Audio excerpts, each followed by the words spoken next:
નમસ્તે વિદ્યાર્થી મિત્રો, અમારી યુટ્યુબ ચેનલ ઇઝી એજ્યુકેશનમાં આપનું સ્વાગત છે। અહીંયા આજે આપણે સ્વાધ્યાય પોથી 2025 જે નવી આવૃત્તિ મુજબ આપવામાં આવેલી છે તેનો અભ્યાસ કરીશું। ધોરણ 7 વિષય ગણિત, પ્રકરણ 1 પૂર્ણાંક સંખ્યાઓ। જો તમે અમારી યુટ્યુબ ચેનલને સબસ્ક્રાઇબ, શેર અને લાઇક ન કરી હોય તો કરી દેજો। ચાલો આપણે આગળ જોઈએ।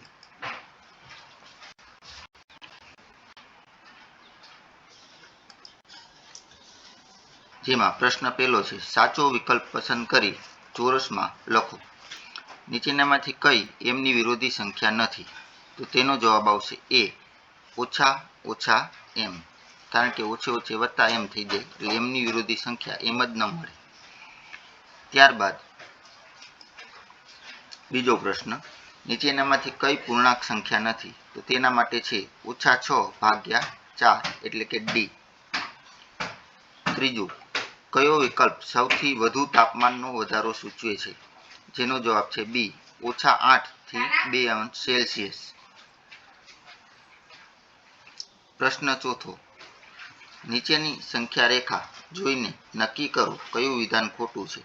જેના આધારે જવાબ આવે છે ડી। પ્રશ્ન 5, પેટર્ન પૂર્ણ કરો।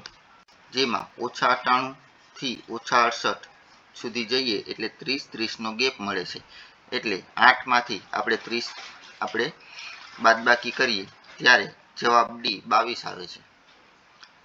પ્રશ્ન 6, જેમાં -5 ગુણ્યા 4 વત્તા -3 ઓછા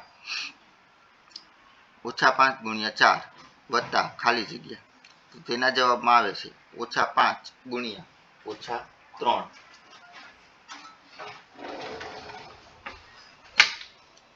હવે આગળની ખાલી જગ્યા જોઈએ। પ્રશ્ન 7, નીચેનામાંથી કયું વિધાન સાચું નથી? જેનો જવાબ છે ડી, બે ઋણ પૂર્ણાંક સંખ્યાનો ગુણાકાર હંમેશા ઋણ પૂર્ણાંક મળે। તો તે જવાબ ખોટો છે, કારણ કે બે ઋણ પૂર્ણાંક સંખ્યા હોય તો તેનો ગુણાકાર થાય તો એ ધન પૂર્ણાંક બની જાય છે। પ્રશ્ન 8, શૂન્ય સિવાયની પૂર્ણાંક સંખ્યા એ માટે નીચેનામાંથી કયું વ્યાખ્યાયિત નથી? જેનો જવાબ છે a/0, એટલે કે કોઈની પણ ભાગાકારમાં 0 આવી શકે નહીં। પ્રશ્ન 9, સંખ્યા રેખાની મદદથી જણાવો કયું બિંદુ -4 દર્શાવે છે? તો જેનો જવાબ છે સી। પ્રશ્ન 10, સંખ્યા રેખા પર -2 ગુણ્યા 2 ની કિંમત કઈ સંખ્યાની ડાબી બાજુએ આવશે? તો -2 ગુણ્યા 2 એટલે આપણે -4 આવશે, જે -4 છે તે 0 ની ડાબી બાજુએ મળશે, એટલે જવાબ આવે છે બી। પ્રશ્ન 11, 18, 7, -3, -10 અને 13 તેમાં ઉતરતા ક્રમમાં ગોઠવતા કઈ સંખ્યા વચ્ચે આવશે? જેનો જવાબ આવે છે સી, 7। પ્રશ્ન 12, આપેલ પેટર્નમાં આગળના 3 અંકો લખો। તો જેનો જવાબ આવે છે ડી, -1, -7 અને -4। તો અહીંયા આપણી ખાલી જગ્યા પૂરી થાય છે। હવે આગળ આપણે દાખલાઓ જોઈએ। પ્રશ્ન બીજો,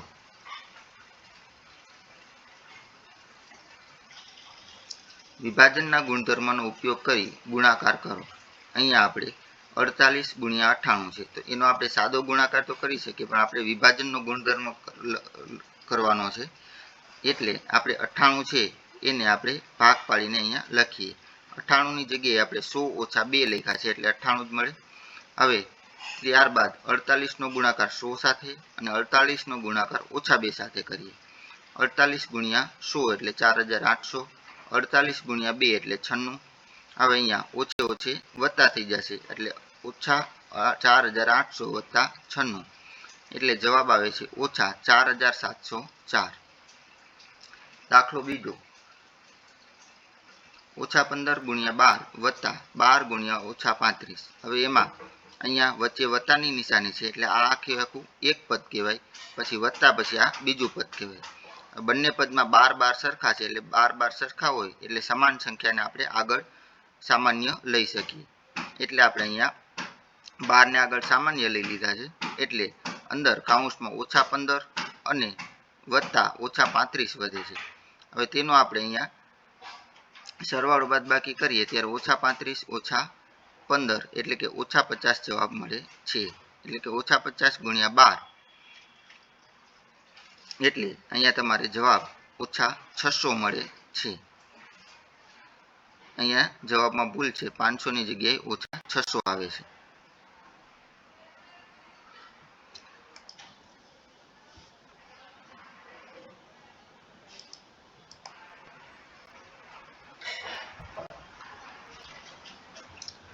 હવે પ્રશ્ન બીજો, પૂર્ણાંક સંખ્યાઓની એવી એક જોડ લખો જેનો ગુણાકાર -24 અને તફાવત 10 થતો હોય. તો અહીંયા આપણે સૌપ્રથમ 24 ના અવયવ લખીએ, કારણ કે એની આપણે પૂર્ણાંક સંખ્યાની બે જોડી લેવાની છે જેનો ગુણાકાર કરવાનો છે તેથી. એટલે અહીંયા 8 × 3 24 થાય, 6 × 24, 12 × 24. હવે જવાબ આપણે -24 લાવવાનો છે તથા તફાવત 10 થાય તેવી બે જોડ આપણે અહીંયા લખીએ. 4 છે અને અહીંયા -6 છે. તો આપણે 6 × 24 થાય, પછી તેનો તફાવત લઈએ તો 10 મળે. તેવી જ રીતના 4 × 6 = 24 એટલે કે આપણને 4 × -6 બરાબર -24 અને 6 × -4 બરાબર -24 એ એવી જોડ મળે કે 6 ને 4 10 એનો તફાવત મળશે. પ્રશ્ન ત્રીજો, સાદું રૂપ આપો. એમાં અહીંયા આપણે ગુણાકારમાં રકમ આપેલી છે તેનું સાદું રૂપ આપવાનું છે, જેમાં આપણે સૌપ્રથમ 2 નું જૂથ બનાવી અને ગુણાકાર કરીશું. અહીંયા આપણે સૌપ્રથમ 5 × 4 નો ગુણાકાર કરીએ એટલે -20 આવે છે. ત્યારબાદ તેનો જે જવાબ આવે તેને આપણે -3 સાથે ગુણાકાર કરતા જવાબ 60 મળે છે. દાખલો બીજો, એમાં -5 અને -6 નો અને -4 અને -8 ના બે અલગ અલગ જૂથ બનાવેલા છે. એનો ગુણાકાર કરતા 30 × 32 મળે છે, જેનો જવાબ 960 આવે છે. પ્રશ્ન 4, સાદું રૂપ આપો. -18 ભાગ્યા -15 ભાગ્યા 5. હવે અહીંયા કૌંસની અંદર ભાગાકાર છે તો સૌપ્રથમ આપણે તેનો ભાગાકાર કરીશું. 15 ભાગ્યા 5 એટલે કે જવાબ -3 આવે છે. હવે આગળ અહીંયા આપણે -18 હતા એને ભાગ્યા -3 એટલે જવાબ આવે છે 6.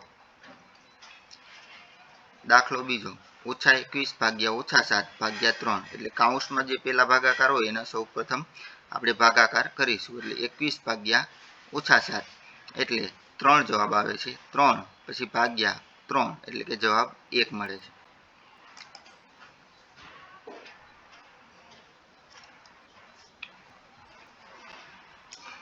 પ્રશ્ન 5, એક વેપારીને ગુરુવારે 50 રૂપિયા નફો થયો, શુક્રવારે 18 રૂપિયા અને શનિવારે 14 રૂપિયા નુકસાન થયું. તો 3 દિવસનો ચોખ્ખો નફો કે નુકસાન શોધો. સૌપ્રથમ 50 રૂપિયા અહીંયા નફો થયો છે. ત્યારબાદ શુક્રવારે 18 રૂપિયા અને શનિવારે 14 રૂપિયા નુકસાન થયું છે. હવે આ જે નુકસાન થયું તે આપણે ગુરુવારના નફામાંથી બાદ કરીશું. એટલે કે એનો નફો તો 50 રૂપિયા, એમાંથી 18 અને 14 બાદ કરીએ તો જવાબ છે એ 18 મળશે. આમ વેપારી પાસે છેલ્લે કુલ 18 રૂપિયા નફો વધે છે. પ્રશ્ન 6, અહીંયા દરેક સાચા જવાબના 2 ગુણ છે તેમજ ખોટા જવાબના -2 ગુણ એટલે કે 2 ગુણ બાદ થાય છે.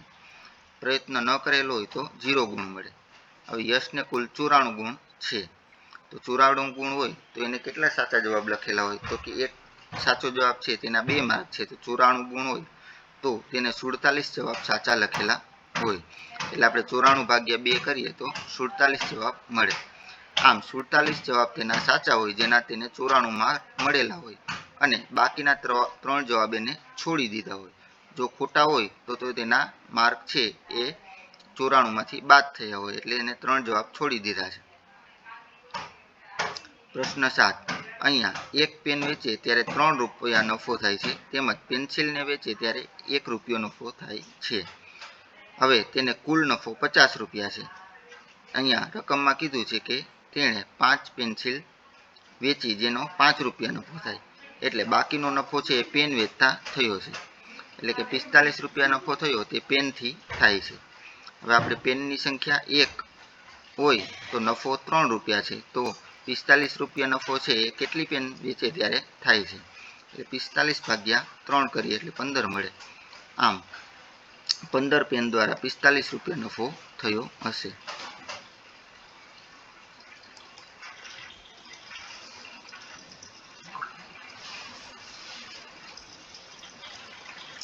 પ્રશ્ન 8. અહીંયા બહુમાળી મકાન છે તેમાં તમને કીધું છે કે 25 માળ છે. તેની દરેક માળની ઊંચાઈ 5 મીટર છે. ભોંયતળિયાની નીચે અહીંયા આપણે 3 માળ છે. તે માળની ઊંચાઈ 5 મીટર છે. આ બહુમાળી મકાનની લિફ્ટ 1 મીટર પ્રતિ સેકન્ડ દૂરથી ચાલે છે. હવે એક વ્યક્તિ ભોંયતળિયાથી 50 મીટર સ્થાનની લિફ્ટમાં નીચે ઉતરે છે, તો ભોંયતળિયાથી નીચેના બીજા માળ સુધી પહોંચતા કેટલો સમય લાગશે? બહુમાળીમાં કુલ 25 માળ છે. દરેક માળની ઊંચાઈ 5 મીટર છે. એટલે બહુમાળી બિલ્ડિંગની ઊંચાઈ 125 મીટર છે. હવે ભોંયતળિયાની નીચે 3 માળ છે, તેની પણ 5 મીટર છે. એટલે નીચે એ 15 મીટર નીચે છે. લિફ્ટની ઝડપ 1 મીટર પ્રતિ સેકન્ડ, એટલે 1 સેકન્ડમાં 1 મીટર તે ચાલે છે. એક વ્યક્તિ છે 50 મીટર ઊંચાઈએ છે, એટલે કે એ ભોંયતળિયાથી 10મા માળે હોય. હવે તેને 2 માળ ભોંયતળિયાથી નીચે જવાનું છે, એટલે કે 10 મીટર નીચે જવાનું છે. એટલે ભોંયતળિયાથી ઉપરના 50 મીટર અને નીચેના 10 મીટર, એટલે કુલ એને 60 મીટર અંતર કાપવાનું છે. હવે ઝડપ અને સમય જોઈએ. 1 મીટરમાં 1 સેકન્ડ, તો 60 મીટર અંતર કાપવામાં કેટલો સમય લાગે? તો કે 60 સેકન્ડ થાય છે. આમ વ્યક્તિને બીજા માળ સુધી પહોંચતા 60 સેકન્ડ થશે. દાખલો 9. અહીંયા આપણે કોષ્ટક આપેલું છે, જેમાં તમારા ખાતામાં બચત ખાતામાં જમા કરેલી અને ચૂકવણું કરેલી રકમ આપેલી છે. સૌ પ્રથમ મહિનાની શરૂઆતમાં 500 રૂપિયા જમા કરે છે. ત્યારબાદ તેમાંથી ચૂકવવામાં આવેલી રકમ 120 અને 240 છે, એટલે તેનો ટોટલ 360 થાય છે. ત્યારબાદ બીજા રૂપિયા જમા કરવામાં આવેલા છે, તેનો ટોટલ 200 + 150, એટલે કે 350 થાય છે. આમ ખાતામાં કુલ જમા રકમ આપણે પહેલાં શોધીએ. તો કે સૌ પ્રથમ 500 રૂપિયા ખાતામાં હતા, ત્યારબાદ 350 રૂપિયા એને જમા કરાવ્યા, એટલે કુલ 850 એના ખાતામાં જમા થયેલા છે. હવે તેમાંથી જે ચૂકવણું કરેલી, એટલે કે ઉપાડેલા રૂપિયા કેટલા છે? તો કે 850માંથી ઉપાડેલા રૂપિયા 360 છે, જે આપણે બાદ કરીએ, એટલે ખાતામાં કુલ 490 રૂપિયા થશે. આમ ખાતામાં કુલ 490 રૂપિયા જમા હશે.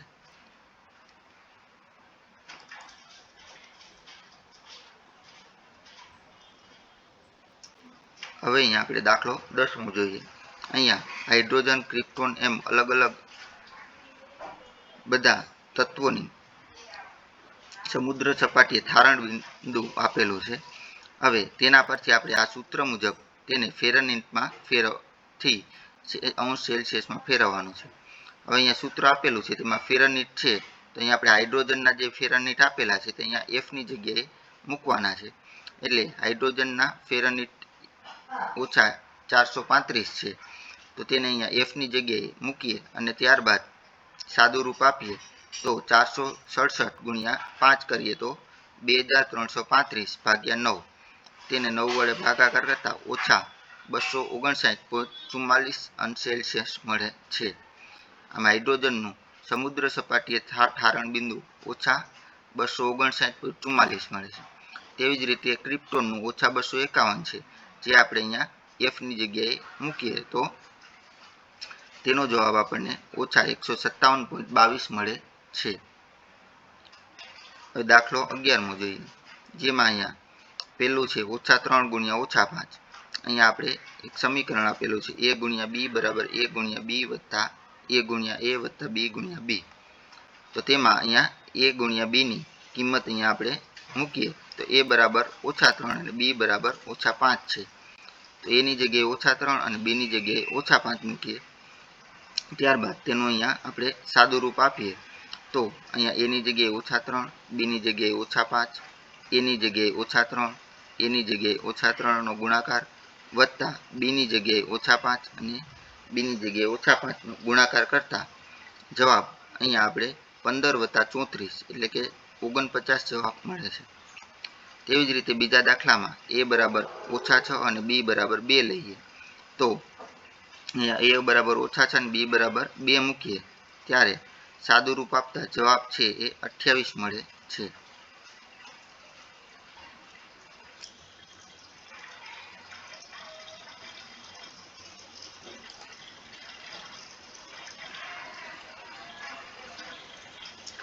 દાખલો 12 તેમાં અહીંયા આપણે ડાબી બાજુ અને જમણી બાજુ અલગ અલગ રકમ આપેલી છે તેનું આપણે સાદું રૂપ આપી અને બંને બાજુ સમાન જવાબ મળે છે કે તે જોવાનું છે. અહીંયા 17 × 8 + -2 અહીંયા જે કાઉન્સ છે મોટો કાઉન્સ એની અંદર સૌ પ્રથમ બાદબાકી થશે તેનો ગુણાકાર 17 સાથે કરતાં 102 જવાબ આવે છે. અહીંયા બંને કાઉન્સ અલગ અલગ છે અહીંયા આપણે ગુણાકાર થશે આમાં આપણે ગુણાકાર -2 સાથે કરતાં -34 મળે છે. ત્યારબાદ તેનું 136 - 34 એટલે કે જવાબ 102 મળે છે. આમ ડાબી બાજુ બરાબર જમણી બાજુ સાબિત થાય છે. બીજો દાખલો જોઈએ તેમાં ડાબી બાજુમાં -3 × -2 × 3 આ બંનેનો ગુણાકાર કરીએ તો જવાબ 6 આવે છે. તેનો ગુણાકાર 3 સાથે કરતાં જવાબ 18 મળે છે. ત્યારબાદ અહીંયા -3 × -2 × 3 એટલે અહીંયા જવાબ -6 મળે છે ને -3 સાથેનો ગુણાકાર એટલે કે 18 જવાબ મળે છે. આમ ડાબી બાજુ બરાબર જમણી બાજુ સમાન છે. દાખલો 13 અહીંયા વિભાગ A અને B માં પૂર્ણાંક સંખ્યાની જોડી આપેલી છે તેમાંથી કોનો જવાબ છે એ -18 × -5 ની વચ્ચે આવે છે. તો અહીંયા આપણે 4 જોડી આપેલી છે -4 × -3 7 × -2 -3 × 3 અને 7 × -4 એ 4 જોડીનો જવાબ અહીંયા આપણે જોઈ શકશું કે -18 × -5 ની વચ્ચે આવે છે.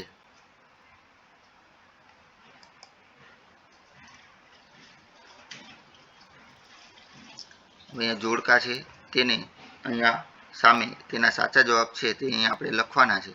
અહીંયા પહેલાની સામે E જવાબ આવે છે, બીજાની સામે G, ત્રીજાની સામે J, ચોથાની સામે A, પાંચમાની સામે B, છઠ્ઠાની સામે D, સાતમાની સામે I, આઠમાની સામે F, નવમાની સામે H અને દસમાની સામે C જવાબ મળે છે.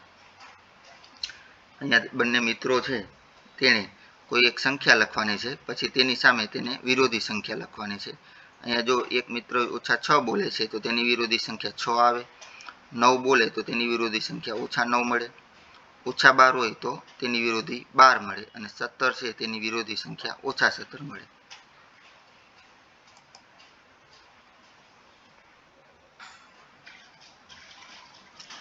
અહીંયા આગળ જે સંખ્યા આપેલી છે તેને ગુણાકાર એટલે કે અવયવના સ્વરૂપમાં લખવાની છે. અહીંયા -6 હોય તો -3 × 2, 9 હોય તો 3 × 3, 12 છે તો -4 × 3 અને 20 છે તો 5 × 4 એમ એને ગુણાકારના સ્વરૂપમાં અહીંયા લખવાની છે.